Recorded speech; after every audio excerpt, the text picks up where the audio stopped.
한때 가난과 멸시 속에서 고통받던 그녀가 25년 만에 동창회에 나타났다. 화려한 옷차림의 동창들은 성공한 그녀를 비웃고 조롱하며 과거의 상처를 들추려 든다. 내 엄마 아직도 그 병 때문에 고생하지? 냉소 어린 말들이 연회장을 메웠다. 그때 연회장 문이 열리고 3명의 남성이 그녀에게 다가와 격려한다.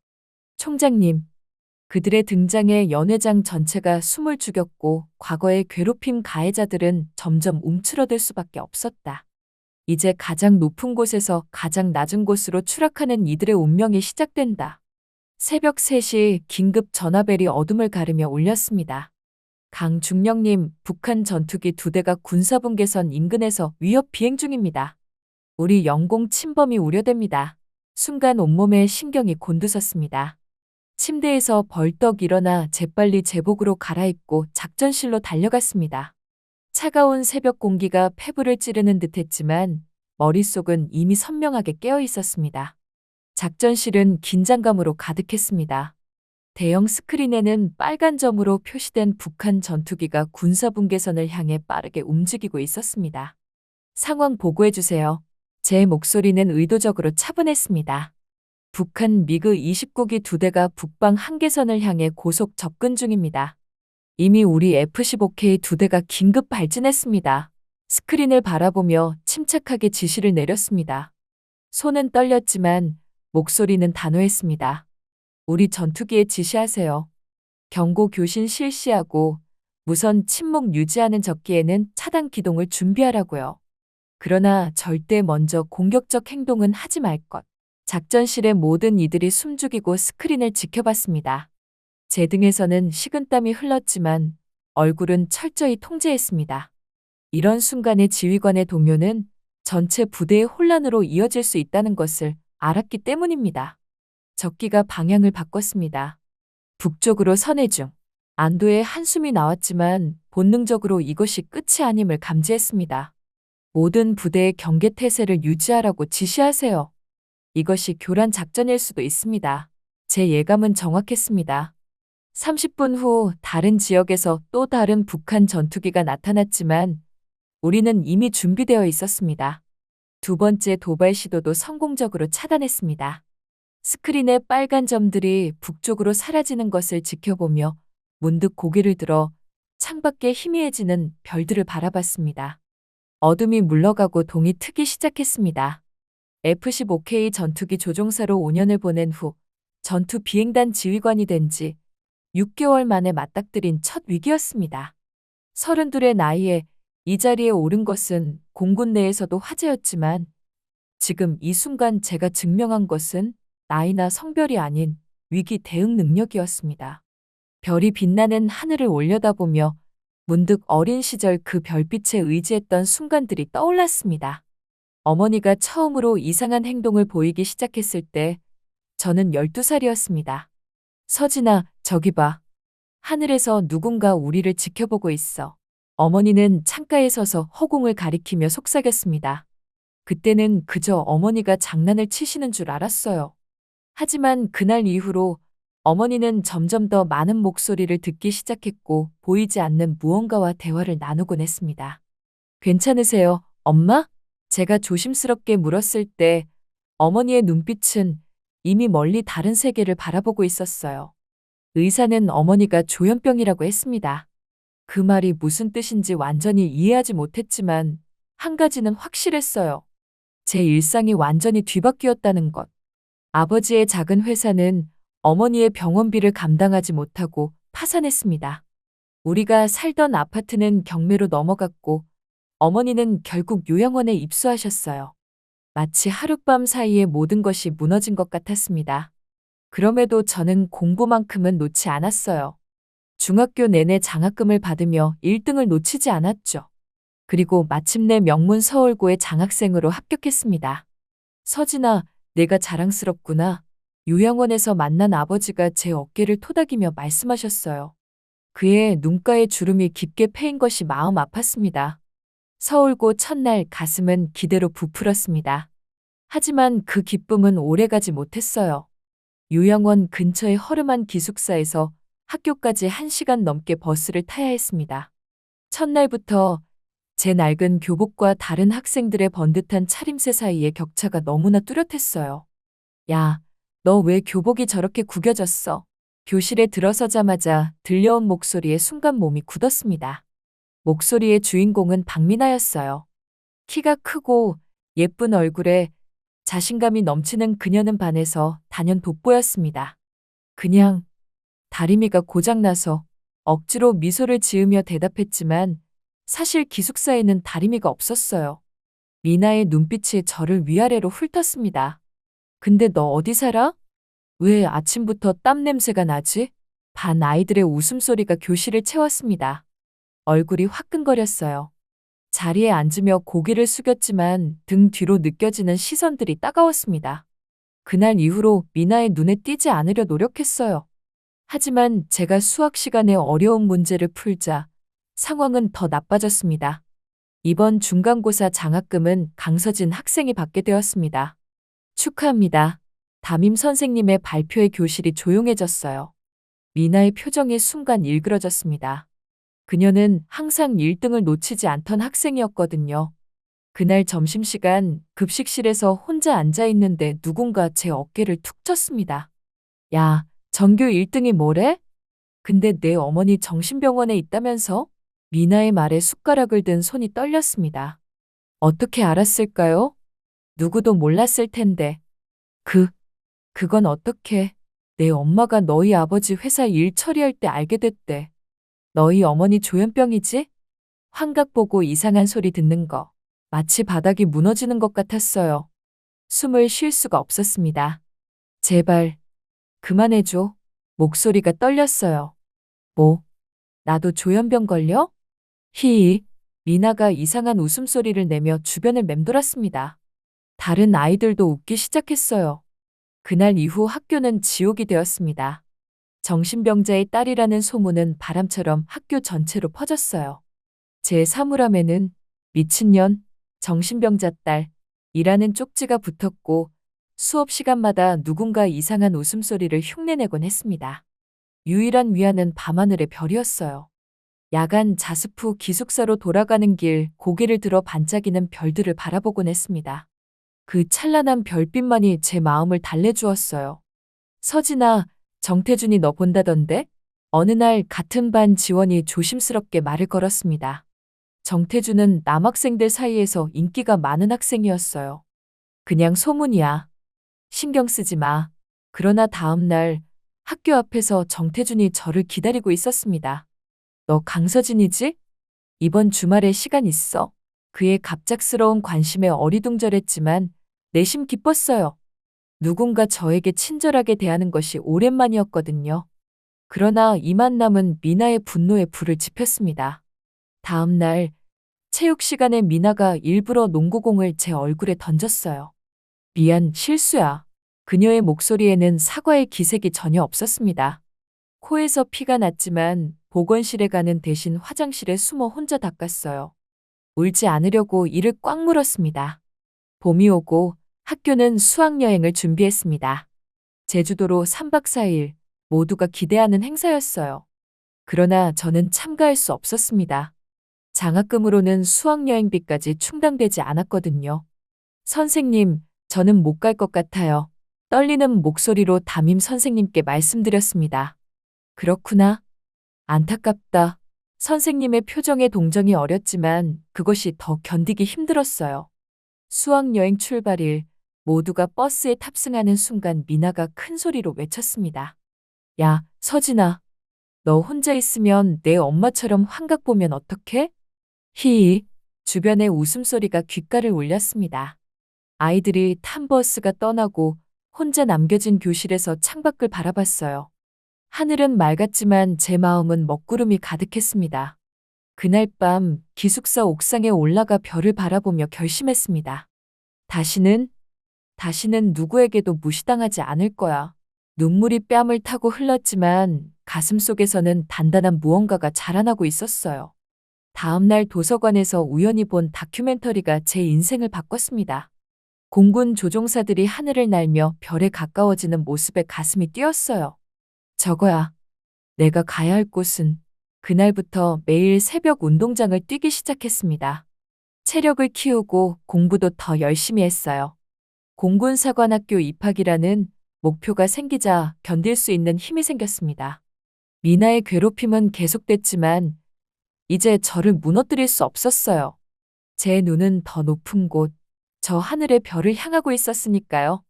매일 밤 창문으로 보이는 별들을 보며 다짐했습니다. 기다려, 곧 내가 너희에게 갈게. 별빛은 마치 저에게 대답하는 것 같았습니다. 그래, 서진아. 너는 할 수 있어. 너도 언젠가 하늘의 별이 될 거야. 서울고 졸업식 날 강당은 학생들과 부모님들로 가득 찼습니다. 저는 졸업생 대표로 단상에 올랐어요. 3년 내내 장학금을 놓치지 않고 마침내 수석으로 졸업하게 되었습니다. 이번 졸업생 대표 강서진 학생은 우리 학교 역사상 최초로 공군사관학교에 합격했습니다. 교장 선생님의 말씀에 강당이 술렁였어요.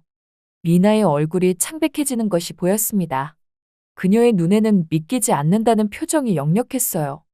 졸업장을 받고 내려오는 순간 가슴이 벅차올랐습니다. 3년간의 고통이 모두 보상받는 것 같았어요. 요양원에서 휠체어를 타고 오신 어머니가 눈물을 흘리며 박수를 치고 계셨습니다. 서진아, 내가 자랑스러워. 아버지의 목소리가 떨렸어요. 졸업식이 끝나고 나오는데 미나가 제 앞을 막아섰습니다. 그녀의 표정은 복잡했어요. 너 정말 공군사관학교 가는 거야? 응, 다음 달에 입교해. 미나는 무슨 말을 하려다 그냥 돌아섰습니다. 그 뒷모습을 보며 이상한 감정이 밀려왔어요. 미움? 동정? 아니면 승리감? 그 모든 감정이 뒤섞여 있었습니다. 공군사관학교 입교식 날, 새하얀 제복을 입고 선서를 했습니다. 머리카락은 짧게 잘랐고 얼굴에는 화장기 하나 없었어요. 하지만 그 어느 때보다 당당했습니다. 신입생 여러분, 이제부터 여러분은 대한민국 공군의 일원입니다. 지휘관의 말씀이 가슴을 울렸어요. 처음으로 진정한 소속감을 느꼈습니다. 여기서는 제 배경이나 과거가 중요하지 않았어요. 오직 제 능력과 노력만이 평가받는 곳이었습니다. 기초군사훈련은 생각보다 훨씬 힘들었어요. 새벽 5시 기상, 얼차려, 구보, 체력단련. 매일이 전쟁 같았습니다. 강서진, 팔굽혀펴기 자세가 흐트러졌어. 다시, 교관의 고함에 온몸이 떨렸지만 이를 악물고 버텼어요. 여성 생도는 전체의 10%도 안 되었고 그 중에서도 조종사를 목표로 하는 사람은 더 적었습니다. 한 달쯤 지났을 때 처음으로 체력 테스트에서 합격점을 받았어요. 그날 밤 샤워실에서 뜨거운 물을 맞으며 조용히 울었습니다. 기쁨의 눈물이었어요. 서진아, 잘 적응하고 있어? 선배 여성 장교인 유소령이 어느 날 저를 불렀습니다. 그녀는 공군에서 몇 안 되는 여성 헬기 조종사였어요. 네, 열심히 하고 있습니다. 조종사 과정을 지원한다고 들었는데 힘들 거야. 여자라서 더 많은 시선을 받게 될 테니까. 유소령의 눈빛이 진지했어요. 그녀는 자신의 경험을 들려주었습니다. 남성 중심 세계에서 여성으로 살아남는 법, 2배로 노력해야 인정받는 현실, 그리고 그 모든 것을 이겨낸 성취감까지. 하지만 서진아, 내가 해낼 수 있을 거라고 믿어. 그녀의 말에 용기가 솟았습니다. 제 안에 작은 불씨가 더 크게 타오르는 것 같았어요. 2학년이 되어 드디어 비행 훈련이 시작되었습니다. T-41 훈련기에 처음 올라탔을 때의 느낌은 지금도 생생해요. 심장이 터질 것 같았습니다. 준비됐나, 생도? 교관의 질문에 침을 꿀꺽 삼켰어요. 네, 준비됐습니다. 엔진이 시동하는 순간 온몸에 전율이 흘렀습니다.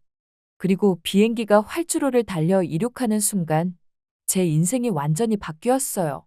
구름 위로 올라가 하늘에서 땅을 내려다보는 그 순간 모든 고통과 상처가 치유되는 것 같았습니다. 어때, 생도?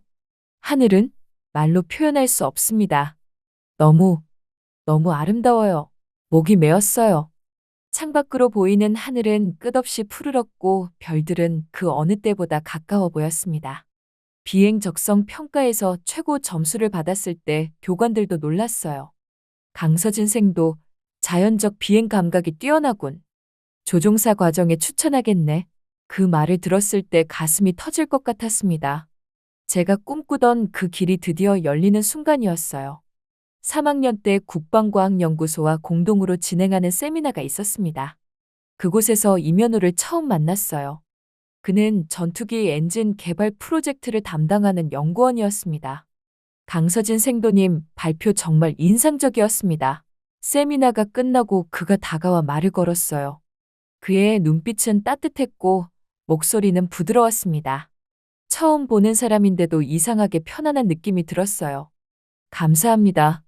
현우 연구원님의 엔진 설계 발표도 정말 흥미로웠어요. 그날 이후로 종종 메일을 주고받으며 전문적인 대화를 나눴습니다. 그는 제 질문에 항상 성실하게 답해 주었고, 조종사의 관점에서 필요한 엔진 성능에 대한 제 의견을 진지하게 들어주었어요. 서진 씨는 왜 조종사가 되고 싶었나요? 어느 날 카페에서 만났을 때 그가 물었습니다. 잠시 망설이다 솔직하게 말했어요. 별에 가까워지고 싶었어요. 그리고 누구에게도 무시당하지 않는 사람이 되고 싶었고요. 제 대답에 그의 눈빛이 깊어졌습니다. 그리고 그도 자신의 이야기를 들려주었어요. 어릴 때 아버지를 전투기 사고로 잃었고, 그래서 더 안전한 전투기 엔진을 만들기 위해 연구원이 되었다고요. 우리 둘 다 상처에서 시작된 꿈이네요. 그의 말에 가슴이 따뜻해졌습니다. 처음으로 누군가 제 마음을 온전히 이해해 준 것 같았어요. 졸업을 앞두고 마지막 관문 F-15K 전투기 훈련이 시작되었습니다. 몇 번의 동승 비행 후 드디어 단독 비행날이 왔어요. 강서진 생도 준비됐나? 지휘관의 질문에 단호하게 대답했습니다. 네, 준비됐습니다. 조종석에 앉아 모든 계기판을 확인했어요. 손이 살짝 떨렸지만 깊게 숨을 들이쉬고 내쉬었습니다. 제 인생의 모든 순간이 이 자리로 저를 이끌어왔다는 생각이 들었어요. 이륙하는 순간 강력한 추진력이 저를 좌석에 밀어붙였습니다. 하늘로 치솟는 전투기와 함께 제 마음도 높이 올라갔어요. 구름을 뚫고 올라가 맑은 하늘에 도달했을 때 눈물이 흘렀습니다. 해냈어. 드디어 해냈어. 저 멀리 수평선 너머로 별들이 보이는 것 같았어요. 어머니, 아버지, 그리고 제가 겪었던 모든 고통이 이 순간의 자유로 보상받는 기분이었습니다. 단독 비행을 성공적으로 마치고 착륙했을 때 현우가 활주로 근처에 서 있었어요. 그의 얼굴에는 자랑스러움과 감동이 가득했습니다. 서진 씨, 당신은 정말 놀라워요. 최초의 여성 F-15K 조종사라니. 그날 저녁, 우리는 밤하늘의 별을 보며 미래를 이야기했습니다. 그리고 현우가 조용히 제 손을 잡았어요. 서진 씨와 함께라면 저도 별에 닿을 수 있을 것 같아요. 그 말에 가슴이 따뜻해졌습니다. 더 이상 혼자가 아니었어요. 이제 함께 하늘을 나는 두 개의 날개가 되었습니다. 졸업식 날 공군 참모총장으로부터 직접 임관장을 받았습니다. 대한민국 최초의 여성 F-15K 전투기 조종사라는 타이틀과 함께요. 강서진 소위, 앞으로 대한민국 공군의 자랑이 되어주길 바랍니다. 경례를 올리며 다짐했습니다. 이제 저는 더 이상 정신병자의 딸이 아니었어요. 하늘을 나는 조종사, 별에 닿을 수 있는 사람이 되었습니다. 그날 밤, 현우와 함께 사관학교 언덕에 올라 밤하늘을 바라봤어요. 별들이 그 어느 때보다 밝게 빛나고 있었습니다. 이제 시작이에요. 더 높이, 더 멀리 날 거예요. 제 말에 현우가 미소 지으며 고개를 끄덕였습니다. 앞으로의 여정이 쉽지 않을 것임을 알았지만 두렵지 않았어요. 이미 가장 어려운 하늘의 문을 열었으니까요. F-15K 전투기 조종사로 5년을 보낸 후 저는 전투비행단 지휘관으로 발탁되었습니다. 32의 나이에 달성한 이 성과는 공군 내에서도 화제였어요. 그러나 기쁨도 잠시 곧 현실의 벽에 부딪혔습니다. 첫 회의 날 회의실에 들어서자 갑자기 대화가 멈췄어요. 10명의 참모 중 9명이 나이 많은 남성 장교들이었습니다. 그들의 눈빛에서 의심과 불신이 읽혔어요. 강중령님, 이번 훈련 계획은 어떻게 진행하실 생각입니까? 김대령의 질문에는 살짝 도전적인 톤이 깔려 있었습니다. 제 능력을 시험하려는 듯 했어요. 심장이 빠르게 뛰었지만 침착하게 대답했습니다. 기존 계획을 검토했습니다. 효율성을 높이기 위해 몇 가지 변화를 주고 싶어요. 제가 준비한 자료를 펼치자 몇몇 참모들이 눈썹을 치켜 올렸습니다. 제 제안은 혁신적이었고 오랜 관행을 바꾸는 것이었거든요. 회의가 끝나고 사무실로 돌아오는 길에 한숨이 절로 나왔어요. 이게 시작에 불과하겠지. 그날 밤 현우에게 전화했습니다. 그는 이제 저희 남편이자 가장 든든한 지원군이었어요. 힘들었어? 현우의 따뜻한 목소리가 위로가 되었습니다. 응. 그들이 날 인정하게 만들려면 아직 갈 길이 멀어. 서진아, 넌 할 수 있어. 항상 그래왔잖아. 현우의 믿음이 제게 힘이 되었어요. 다음 날부터 더 열심히 일했습니다. 매일 가장 먼저 출근하고 가장 늦게 퇴근했어요. 모든 훈련에 직접 참여하고 조종사들의 의견을 경청했습니다. 서서히 참모들의 표정이 바뀌기 시작했어요. 신뢰가 쌓이고 있었습니다. 6개월이 지났을 때 첫 위기가 찾아왔어요. 새벽 3시 긴급 전화가 울렸습니다. 강중령님, 북한 전투기 2대가 군사분계선 인근에서 위협 비행 중입니다. 우리 영공 침범이 우려됩니다. 순간 온몸에 신경이 곤두섰어요. 재빨리 옷을 갈아입고 작전실로 달려갔습니다. 상황 보고해주세요. 북한 미그 29기 2대가 북방한계선을 향해 고속 접근 중입니다. 이미 우리 F-15K 2대가 긴급 발진했습니다. 스크린을 바라보며 침착하게 지시를 내렸어요. 손은 떨렸지만 목소리는 단호했습니다. 우리 전투기에 지시하세요. 경고 교신 실시하고 무선 침묵 유지하는 적기에는 차단 기동을 준비하라고요. 그러나 절대 먼저 공격적 행동은 하지 말 것. 긴장된 시간이 흘렀습니다. 작전실 모두가 숨죽이고 스크린을 지켜봤어요. 제 등에서는 식은땀이 흘렀습니다. 적기가 방향을 바꿨습니다. 북쪽으로 선회 중. 안도의 한숨이 나왔어요. 그러나 아직 끝나지 않았습니다. 모든 부대의 경계 태세를 유지하라고 지시하세요. 이것이 교란 작전일 수도 있습니다. 예상대로 30분 후 다른 지역에서 또 다른 북한 전투기가 나타났어요. 하지만 우리는 이미 준비되어 있었습니다. 두 번째 도발 시도도 성공적으로 차단했어요. 이 사건 이후 국방부에서 저를 주목하기 시작했습니다. 제 판단력과 위기 대응 능력이 높은 평가를 받았어요. 그리고 얼마 지나지 않아 공군 작전사령부 참모로 발탁되었습니다. 강대령, 이번에 새로운 임무를 맡게 됐습니다. 참모총장의 말씀에 긴장했어요. 노후화된 전투기 교체 사업의 책임자로 임명합니다. 투명하고 공정한 계약 체결이 필요합니다. 심장이 쿵 내려앉았어요. 이 사업은 수조 원 규모의 거대 프로젝트였습니다. 많은 이해관계가 얽힌 민감한 업무였죠. 최선을 다하겠습니다. 격리를 올리며 답했지만 속으로는 불안했어요. 이 일이 쉽지 않을 것임을 직감했습니다. 작업을 시작하고 얼마 지나지 않아 충격적인 소식을 들었어요. 서울고 시절 저를 괴롭혔던 정태준이 인수한 방위산업체가 이번 입찰에 참여한다는 것이었습니다. 이럴 수가. 서류를 보는 순간 손이 떨렸어요. 정태준의 회사 태성방위는 규모는 작았지만 최근 급성장하며 주목받고 있었습니다. 다음 날 참모회의에서 이 사실을 보고했어요.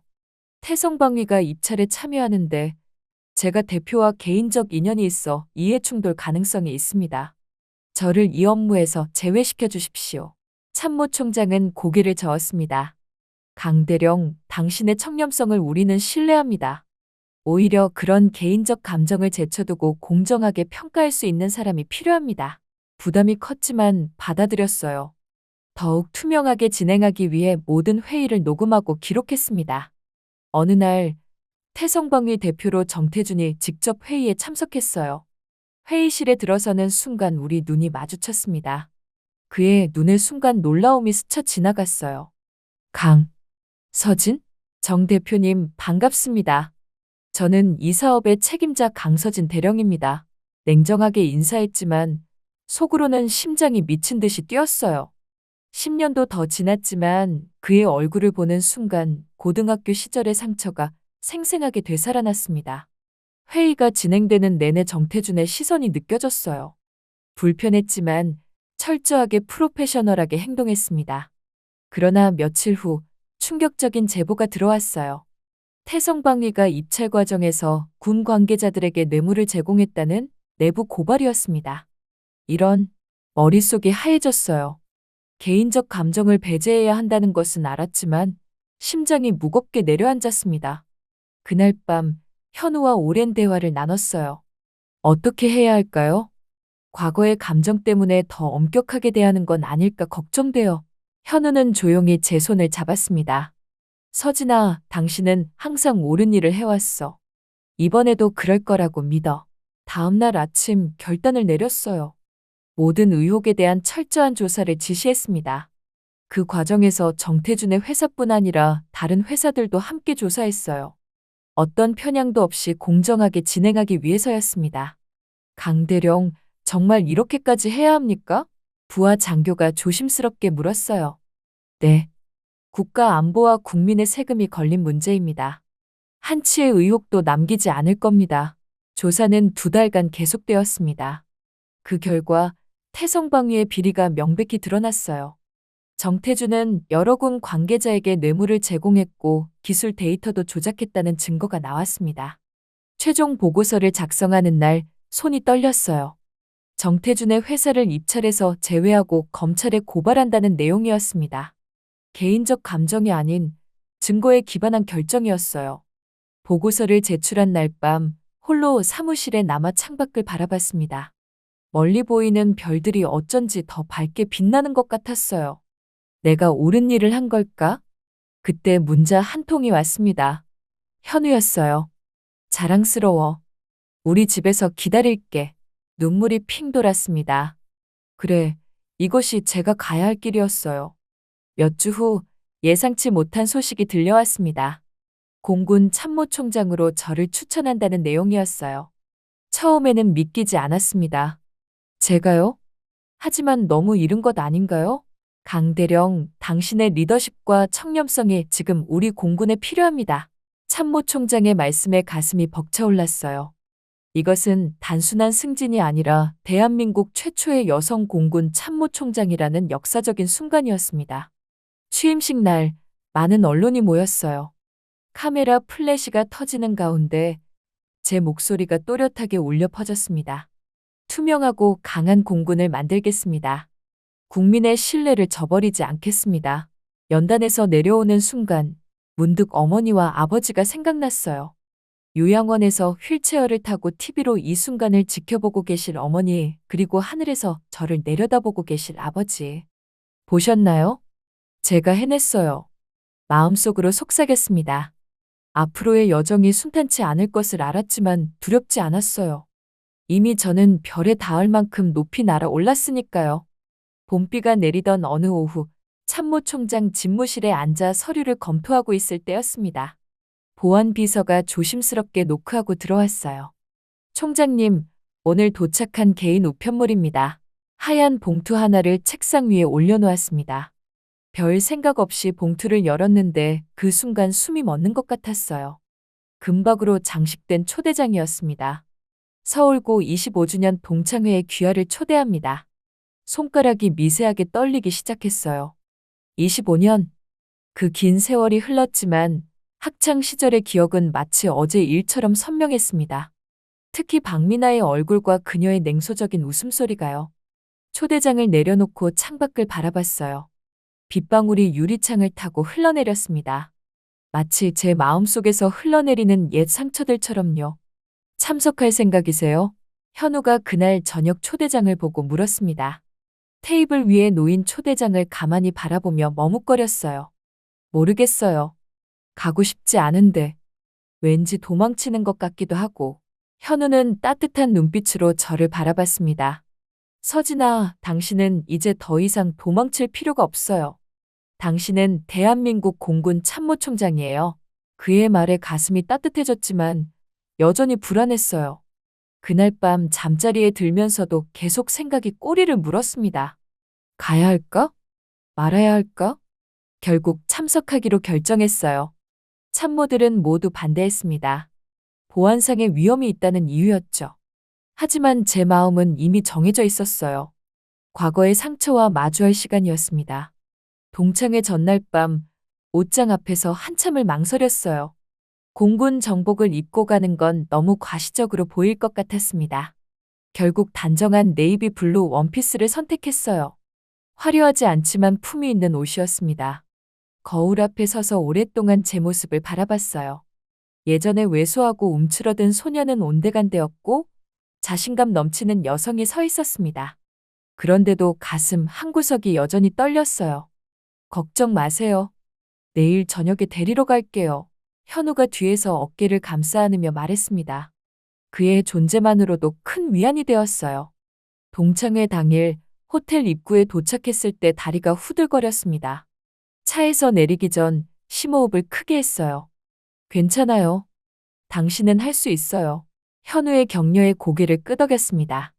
다시 한번 깊게 숨을 들이마시고 차에서 내렸어요. 호텔 연회장은 화려하게 꾸며져 있었습니다. 입구에는 서울고 25주년 동창회라는 배너가 걸려 있었고 테이블마다 꽃장식이 놓여 있었어요. 들어서는 순간 몇몇 시선이 저를 향했습니다. 저기, 혹시 강서진 아니야? 지원이 반가운 표정으로 다가왔어요. 고등학교 때 몇 안 되는 친절했던 친구 중 하나였습니다. 그래, 오랜만이네. 우리는 가볍게 포옹했어요. 그녀의 따뜻한 환영에 조금 마음이 놓였습니다. 와, 정말 대단해. 공군 참모총장이라며? 뉴스에서 봤어. 지원의 진심 어린 축하의 미소 지었어요. 하지만 그때 멀리서 익숙한 목소리가 들려왔습니다.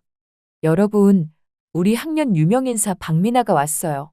고개를 돌리자 미나가 화려한 드레스를 입고 입장하고 있었어요.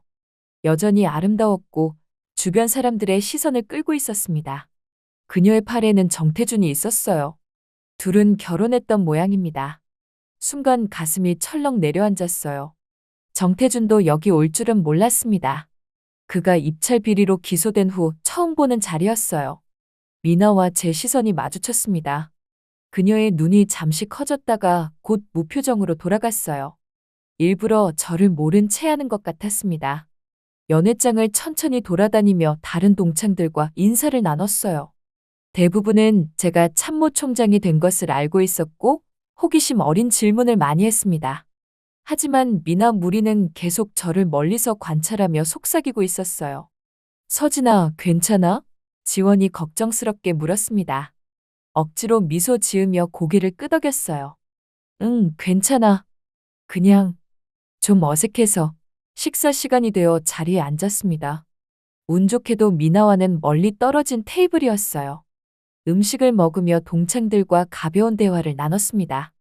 잠시나마 긴장이 풀리는 듯했어요. 그러나 식사가 끝나고 자유롭게 대화하는 시간이 되자 정태준이 술에 취한 듯 비틀거리며 제 테이블로 다가왔습니다. 강 총장님, 정말 대단하시네요. 그의 목소리에는 비꼬는 톤이 묻어 있었어요. 심장이 빠르게 뛰기 시작했습니다. 태준 씨, 오랜만이네요.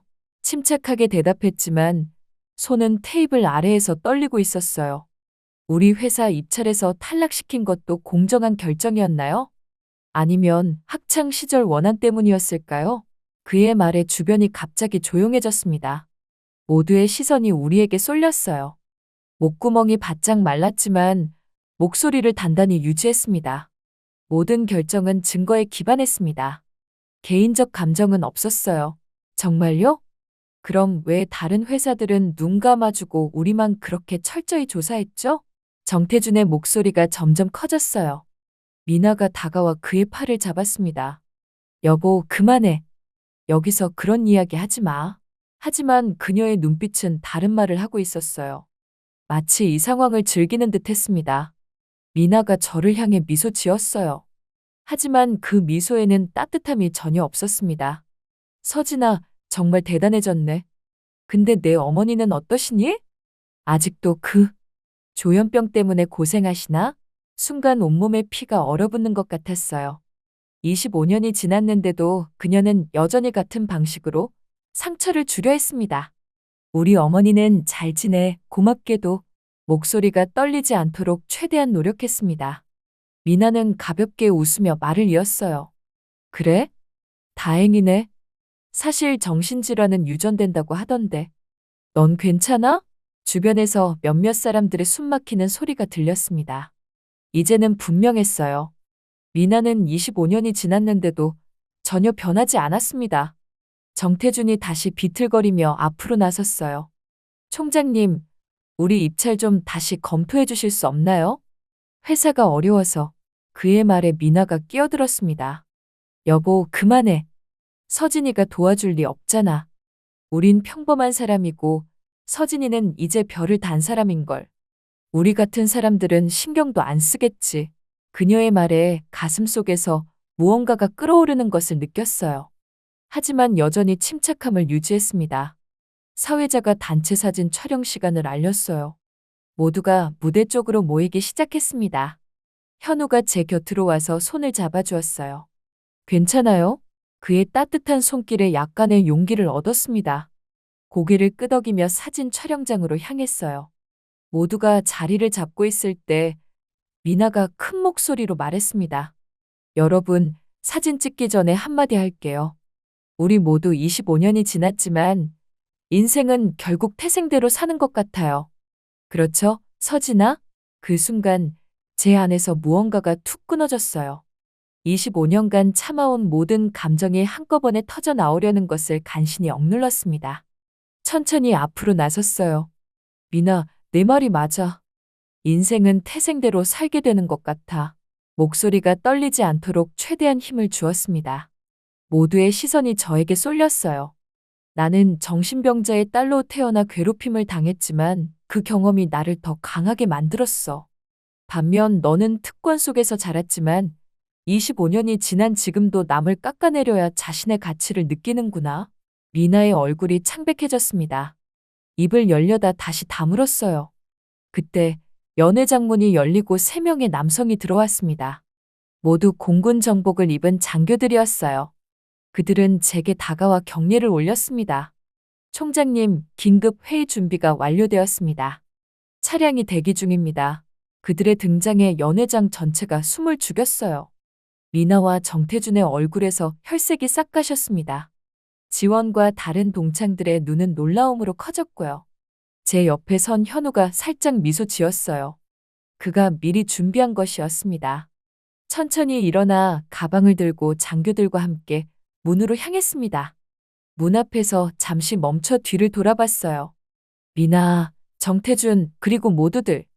25년 만에 재회 즐거웠어요.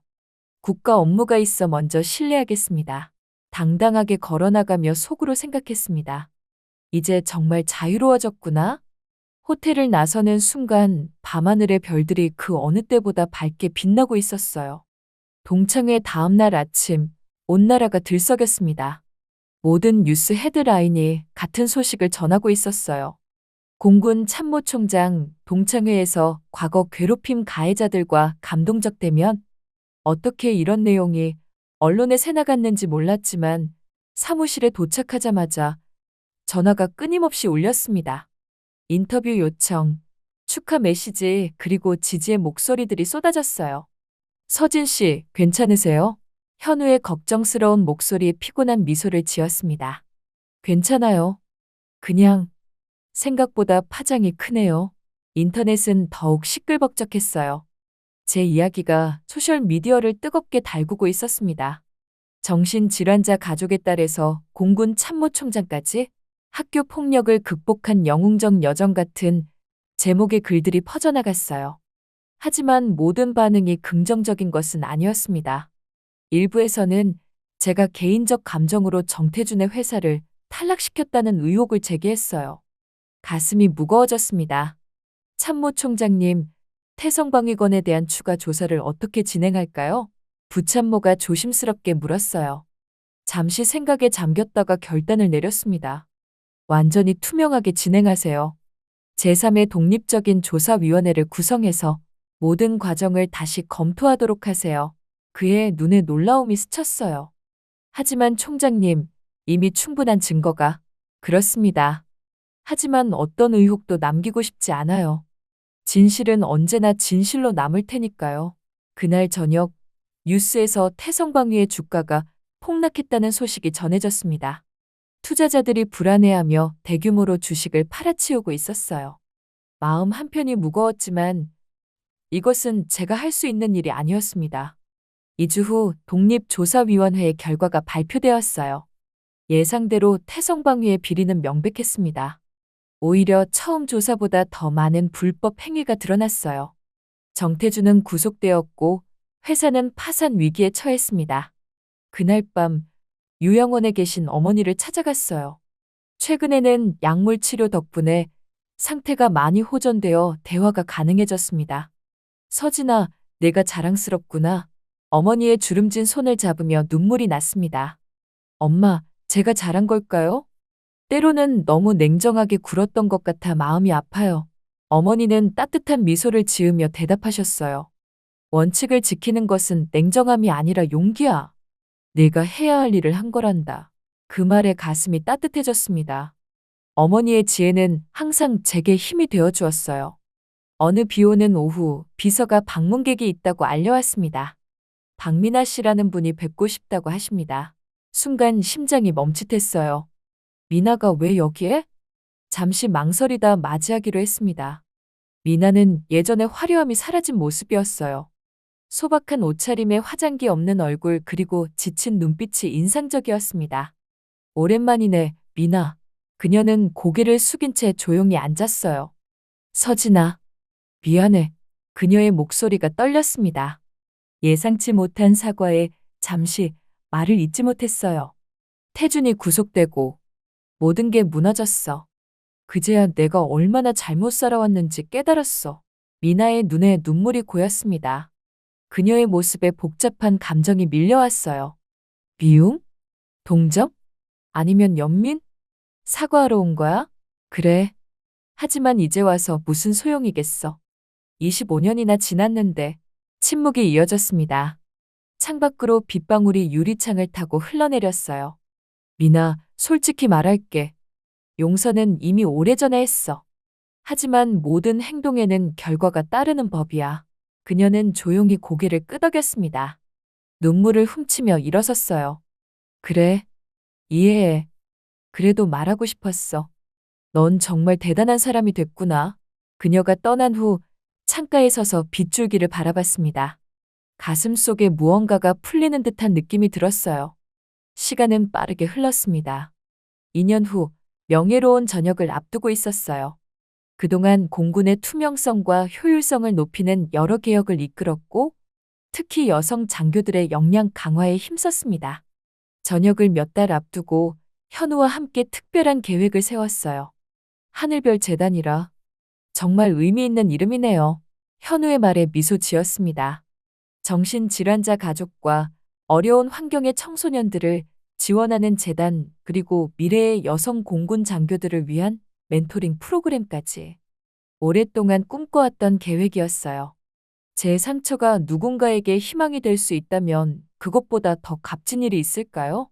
저녁식 날 많은 사람들이 축하해 주었습니다. 어머니는 건강이 좋아져 휠체어 없이 참석하셨고 현우는 자랑스러운 눈빛으로 제 곁을 지켰어요. 강서진 전 참모총장님의 업적은 대한민국 국방의 역사에 길이 남을 것입니다. 국방부 장관의 축사에 가슴이 벅차올랐습니다. 제복을 벗는 순간 기쁨과 아쉬움이 교차했어요. 하지만 새로운 여정이 기다리고 있었습니다. 하늘별 재단은 생각보다 빠르게 성장했어요. 많은 사람들이 제 이야기에 공감하고 후원에 동참해 주었습니다. 첫 장학생들을 선발하던 날 눈물이 날 것 같았어요. 서진 선배님처럼 저도 파일럿이 되고 싶어요. 어려운 환경에서 자란 한 여학생의 말에 가슴이 뭉클했습니다. 제 상처가 누군가의 희망이 되고 있다는 사실이 기적처럼 느껴졌어요. 재단 설립 1주년 기념행사를 준비하던 어느 날 놀라운 방문객이 찾아왔습니다. 미나였어요. 그녀는 더욱 초라해진 모습이었지만 눈빛은 맑아져 있었습니다. 서진아, 내가 도울 일이 있을까? 당황스러웠지만 그녀를 사무실로 안내했어요. 태준이는 아직 수감 중이고 나는 모든 걸 잃었어. 하지만 이제야 진짜 삶이 무엇인지 깨닫게 됐어. 미나의 눈에서 진심이 느껴졌습니다.